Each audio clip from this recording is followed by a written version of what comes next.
ठीक है स्टूडेंट, आज हम बात करेंगे हाइपरट्रॉफिक पाइलोरिक स्टेनोसिस के बारे में। Hypertrophic pyloric stenosis, so we know that what is mean by pylorus. So pyloric channel, let's say this stomach, यहाँ पे क्या है, स्टोमक का जो आउटलेट है वो यहाँ पे मौजूद है। सो यार यहाँ पे हमारे पास इस तरह मसल्स होते हैं। अगर हम फ्रंट से देखेंगे तो ये इस तरह क्या होंगे, सर्कुलर मसल्स होते हैं जो कि कंस्ट्रिक्ट और रिलैक्स होते हैं, कंस्ट्रिक्शन एंड रिलैक्सेशन करते हैं। तो इनको क्या बोलते हैं, पाइलोरिक मसल। तो यहाँ पे पाइलोरिक मसल जो है मौजूद होते हैं, यहाँ पे ये वाले, ये क्या है, पाइलोरिक मसल्स होते हैं। और इस जगह को हम क्या बोलते हैं, pylorus. So this place is called as a pylorus. तो कभी कभी क्या होता है कि इस जगह का स्टेनोसिस हो जाती है या हाइपरट्रॉफी हो जाती है। So this condition is called as a hypertrophic pyloric stenosis. तो इसमें क्या होता है कि जो गैस्ट्रिक यानी स्टोमक जो आउटलेट है वो क्या होता है, नॉर्मल हो जाते हैं। यानी ये क्या है, स्टोमक है। स्टोमक से आउटलेट जो जाता है यानी फूड जो आउटसाइड जाता है इनटू द ड्यूडम, तो इसमें क्या होता है, मसल आता है। तो इसमें क्या होता है, ओलिव शेप मास होता है। यानी इसमें ओलिव शेप मास होता है, स्किन के नीचे फील होता है, पल्पेबल होता है स्किन के नीचे ओलिव शेप मास। और कंटेंट जो होते हैं, जो फूड वगैरह के यहाँ पे जो कंटेंट्स मौजूद होते हैं वो जो है इस साइड पे नहीं जा सकते इनटू द ड्यूडम। तो इस वजह से क्या होता है, वोमिटिंग के चांसेस जो है इंक्रीज हो जाते हैं। So the chances of vomiting increase है। और एक और चीज़, यहाँ पे जो वोमिटिंग होती है वो क्या होती है, प्रोजेक्टाइल होती है। प्रोजेक्टाइल वोमिटिंग का मतलब क्या होता है कि जब पेशेंट वोमिट करते हैं तो जो सब्सटेंसेस वोमिट करते हैं वो दूर तक जाते हैं, ठीक है, फ्रॉम द माउथ। तो यहाँ पे हमारे पास वी नो दैट के स्टोमक के अंदर HCl होता है, ठीक है ना, इसके अंदर क्या होता है, HCl होता है। तो अगर एक पेशेंट वोमिटिंग करता है तो इस वजह से क्या होगा, उसको पोटाशियम की भी कमी हो सकती है, क्लोराइड की कमी हो सकती है। और हाइड्रोजन जब स्टोमक में के जो है वोमिटिंग के जरिए से स्टोमक से जाता है तो फर्स्ट करें ये क्या है, ब्लड है। तो ब्लड से जो है मोर हाइड्रोजन अंदर आएगा और यहाँ पे फिर हाइड्रोजन की कमी होगी और ब्लड के अंदर क्या होगा, मेटाबॉलिक अल्केलोसिस होगा। So in blood metabolic alkalosis will occur. Chloride जाएगा तो हाइपो क्लोरीमिया होगा, हाइड्रोजन जाएगा तो इस वजह से तो हमें पता है कि मेटाबॉलिक अल्किलोसिस होगा, पोटाशियम वगैरह जाते हैं तो हाइपोकेलीमिया होता है। और ये जो वोमिटिंग होता है, जो वोमिटिंग होता है, ये चीज़ें नोट ना करें, बस सिर्फ समझे, वो क्या होगा, नॉन बिलियस होगा। नॉन बिलियस का मतलब कि वैसा वोमिटिंग जिसमें बाइल मौजूद ना हो। उसके पीछे रीज़न ये है कि ये क्या है, जो ऑब्स्ट्रक्शन है वो पाइलोरस के लेवल पे होते हैं और वो लेट्स फर्स्ट करिए क्या है, ड्यूडनम है। तो हमें पता है कि जो बाइल डक हैं वो इस लेवल पे क्या होता है, इस लेवल पे ड्यूडनम के अंदर जो है बाइल को लाता है। तो अगर बाइल यहाँ तक तो आ सकते हैं, लेकिन चूंकि ऑब्स्ट्रक्शन पाइलोरस के लेवल पर है तो यहाँ पे ये वाले जो स्टोमक के अंदर कंटेंट्स हैं इसकी जो है हम वोमिटिंग करेंगे तो इसमें बाइल नहीं आएगा, because bile will not be present in the vomiting of या vomits of the pyloric stenosis because the obstruction is proximal to the common bile duct insertion into the duodenum. यानी duodenum के अंदर जिस जगह पे common bile duct जो insertion करता है वो क्या होता है, डिस्टल होता है ऑब्स्ट्रक्शन के, तो इस वजह से बाइल जो है इसके अंदर मौजूद नहीं होता। तो ये चीज़ें जो है बुक से डिस्कस कर लेते हैं कि क्या लिखे हैं बुक में, ठीक है, तो आपको और भी मजीद समझ आ जाएगा। तो pyloric stenosis it is most common cause of gastric outlet obstruction. यानी गैस्ट्रिक ऑब्स्ट्रक्शन जो है, गैस्ट्रिक आउटलेट ऑब्स्ट्रक्शन मीन के मैदे से यानी स्टोमक से ड्यूडनम की तरफ जब खुराक जाता है तो इसको क्या बोलते हैं, गैस्ट्रिक आउटलेट।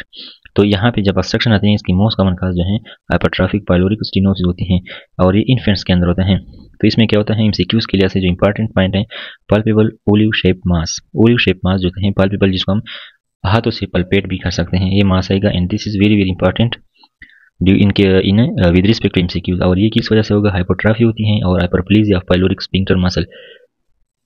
यानी यहाँ पे जो पाइलोरिक स्फिंक्टर मसल है उसकी हाइपरट्राफी साइज में इंक्रीज आता है उनके सेल में और हाइपरप्लेजिया और नंबर में इंक्रीज आता है इन एपिगेस्ट्रिक रीजन। और ये एपिगेस्ट्रिक रीजन में जो है पल्पेबल ओलिव मास होता है और ये विजिबल, इसमें विजिबल पेरिस्टाल्टिक वेव होते हैं, यानी वेव्स जो होते हैं वो पेरिस्टाल्सिस वाले वो विजिबल होते हैं। और post prandial non bilious projectile vomiting. Post prandial mean after eating, यानी जब हम खाना खाते हैं खासकर तो इस टाइम पे क्या होते हैं, नॉन बिलियस प्रोजेक्टाइल वोमिटिंग होता है। और ये most important point, another important point that is at 2 to 6 weeks old. ये भी इंपॉर्टेंट है, 2 to 6 वीक जो है MCQs के लिहाज से इंपॉर्टेंट है। More common in first born male. First born male में जो है ये ज़्यादा कॉमन होता है और ये भी MCQs के हमारे से इन स्टेटमेंट पे ये चीज़ देते हैं and associated with exposure to macrolides. This also ultra important. यानी जो मदर्स जो हैं मैक्रोलाइट्स का यूज़ करते हैं उनमें जो है पाइलोरिक स्टेनोसिस के चांसेस, यानी उनके बच्चों में पाइलोरिक स्टेनोसिस के चांसेस ज़्यादा होते हैं। माइक्रोलाइट्स के बारे में थोड़ा डिस्कस करते हैं कि ये क्या हैं। प्रोटीन सिंथेसिस इनहिबिट, यानी बैक्टीरिया का जो प्रोटीन है यानी उसको इनहिबिट करते हैं। So these are bacterial protein synthesis inhibitors. ठीक है, अब इसके एग्जांपल्स में कौन कौन से आते हैं, इसके लिए एक निमोनिक है which is carries, CARES। Carries mean clarithromycin, C clarithromycin, A mean erythromycin, azithromycin,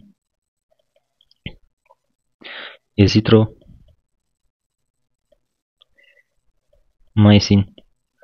then R mean roxithromycin, E mean erythromycin, and then mean spiramycin, S mean spiramycin। सो ये क्या है, मैक्रोलाइड्स हैं। मैक्रोलाइड्स हमारे पास बैक्टीरियल के जो protein है उनकी synthesis को इनहिबिट करते हैं। निमोनिक जो है कैरीज हैं। तो ये हमारे पास क्या है, जो माँ जो है प्रेगनेंसी के दौरान जो है मैक्रोलाइड का यूज़ करते हैं उनके बच्चों में पाइलोरिक स्टेनोसिस के चांसेस जो है ज़्यादा होती हैं। अब इसमें क्या क्या बताए जाएंगे, हाइपोकिलीमिया होगा इसके अंदर। ये जो बच्चे होते हैं उनमें क्या होता है, हाइपोकिलीमिया, पोटाशियम की कमी होती है, हाइपोक्लोरीमिक क्लोराइड की कमी होती है क्योंकि HCl जो मेरे के अंदर मौजूद है वो बाहर जाता है। मेटाबॉलिक अल्कलोसिस होगा। मेटाबॉलिक अल्कलोसिस क्यों होता है, क्योंकि हाइड्रोजन आयन भी HCl के सूरत में बाहर जाता है मेरे से, और फिर क्या होता है, more hydrogen ion go into the stomach and blood के अंदर हाइड्रोजन की कमी होती है तो ऑलरेडी अल्कलोसिस हो जाती है। Secondary vomiting of gastric acid and subsequent volume contraction भी होता है। अब इसमें क्या होता है, जब हम इनके अल्ट्रासाउंड करते हैं वो क्या करेगा, ultrasound will show thickened and lengthened pylorus, यानी जो पाइलोरस होता है वो क्या होगा, मोटा होगा और लंबा होगा। पाइलोरस जो है मोटा एंड लंबा होगा, ये हमें अल्ट्रासाउंड के अंदर आएगा। ट्रीटमेंट में हम क्या देंगे, surgical इंजर्शन of pyloric muscle, incision, यानी हम जो पाइलोरिक मसल्स हैं उनके इंसिजन करते हैं, एंड दैट इज कॉल्ड पाइलोरोमाइटोमी। तो पाइलोरोमाइटोमी जो है हम इसमें करते हैं। This is the treatment of pyloric stenosis. तो हाइपरट्रॉफिक पाइलोरिक स्टेनोसिस में जब केस देता है एमसीक्यूज में, इसमें जो इंपॉर्टेंट है उसमें पाल्पेबल ओलिव शेप मास होगा, फर्स्ट बर्न मेल जो है, और इसमें टाइम देता है कि 2 to 6 वीक। इसमें एमसीक्यूज के ऊपर इस तरह भी आता है कि eight which time it is mostly occurring and that is mostly 2 weeks more specifically, or you can also say 2 to 6 weeks depending upon the option। then macrolide exposure is also important, कि जो माँ pregnancy के दौरान macrolide के जो antibiotics हैं उनको use करते हैं, जिनमें हमारे पास एजिथ्रोमाइसिन, रॉक्सी जो अभी मैंने लिख लिया, तो इनकी वजह से क्या होता है, उसके बच्चों में पाइलोरिक स्टेनोसिस की चांसेस ज़्यादा होते हैं, और फिर इसके नतीजे में हमारे पास हाइपोकैलीमिया होगा, हाइपोक्लोरिमिक मेटाबॉलिक अल्कलोसिस होगा, और ट्रीटमेंट में क्या देंगे, pyloromyotomy. So this is hypertrophic pyloric stenosis. Now let's discuss MCQs on hypertrophic pyloric stenosis। A 3-week-old male infant, 3-week-old male infant है, 3-week old है, मेल इन्फेंट है, मोस्ट कॉमन मेल में होता है, नॉन बीलेस प्रोजेक्टाइल वोमिटिंग के साथ आता है हमारे पास after feeding for 4 days। Baby is hungry after each episode of vomiting and want to feed again. Physical examination show visible peristaltic waves, visible peristaltic waves होते हैं across the upper abdomen, और इनपल्पेबल olive shape मास जो है होता है in the right upper quadrant.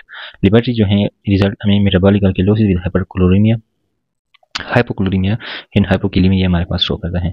तो ये क्या है, very very clear MCQs related to hypertrophic pyloric stenosis।